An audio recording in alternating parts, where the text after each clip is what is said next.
mga proyekto nga gipunduhan sa syudad. Ipa-review sa bagong mayor sa syudad sa Sugbo. Alanmahan sa Super Radio. Yan, Super Alan. Pasok.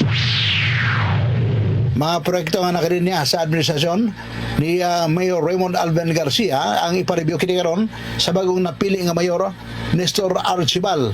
Ato nga nasairan nga magtudo siya bago nga City Planning Office nga mo'y mo tanaw og mo hiling sa resgutan nga mga proyekto. Kini makalabigitan sa usab nga programa dinhi mismo sa Dakbayan ilabi na ang mga proyekto ang gipunduhan sa Cebu City Government.